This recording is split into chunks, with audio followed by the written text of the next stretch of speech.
This Roblox developer is depraved and disgusting and finally got arrested. It is for none other than grooming minors as young as 12 in his Discord server as an adult male.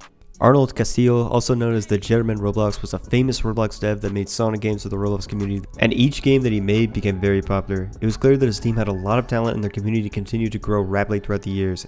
And I'm talking millions of views, visits, and plays.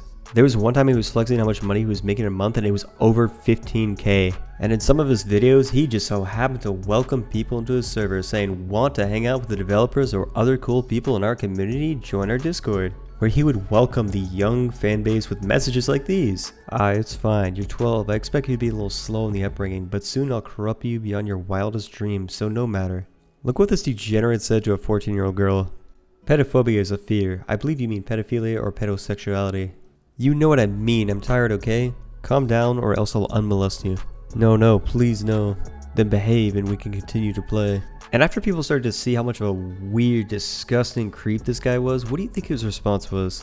Well, first of all, each of those screenshots were posted on a document online by an anonymous Twitter user who captured those nasty comments, and once that got traction, that loser of a Roblox developer decided to post a video response called responding to the document allegations. Here's the first little clip that'll provide some context.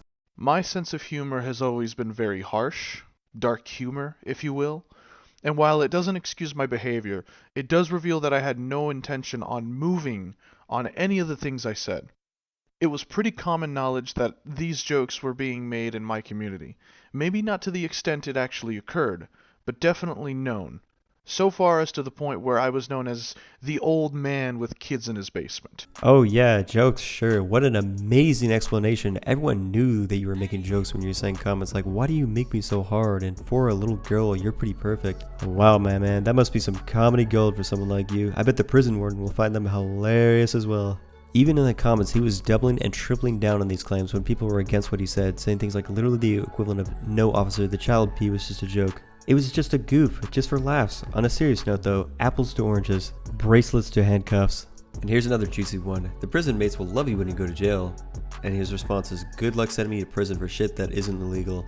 So his stance so far was, "Oh yeah, it was just a joke when I was telling 12-year-olds that I was a rock hard for them. My humor is very dark. I'm actually a Scorpio on my zodiac, so this behavior is normal for me." Wow, that's some great reasoning to tell kids why he was gonna molest them. It blows my mind how he can use such awful mental gymnastics to get away with doing something like this, and the fact that he wasn't banned from Roblox and kept making content is insane.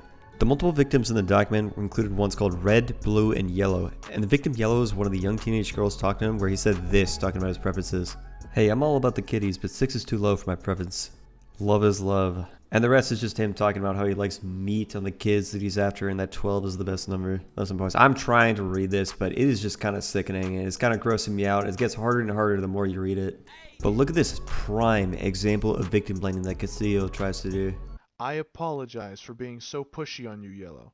I thought it was funny at the time, as annoying you got a reaction out of you. And I'm well aware that I was in the wrong for doing so. However, this is where I must refute the quote-unquote context provided for this particular section. Yes, I did indeed say these things very often to Yellow, but the context seems to imply that it was one-sided. While it's true, I shouldn't have said these things to begin with. She didn't hate it and sometimes would initiate it. Again, I'm not justifying my actions. All I'm doing is disputing what the document says. I don't think you're getting it through your thick fucking skull, but she's a goddamn child, and it doesn't matter if you think she's trying to pull a move in your gross ass. It's your responsibility as an adult to not engage on that behavior, you fucking weirdo.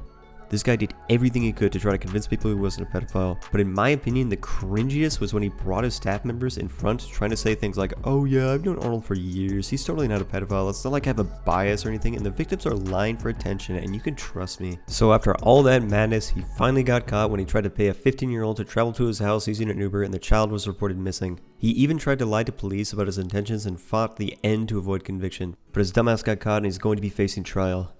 I've said this so many times, but anyone that is willing to interact closely with an audience they know are younger as an adult is creepy to me. The famous people that open their DMs on Twitter and Instagram knowing they have young female fans are always red flags. Now, I'm not trying to say that every single famous person that talks to their young fans at once is a pedophile, but every pedophile has talked to their young fans at least once. But let's wrap this video up with one last comment from the video about the document allegations that I thought was so true. What's the difference between grooming a 12-year-old because you're attracted to children and grooming a 12-year-old ironically? Nothing. Thank you all for watching. I'll see you guys later.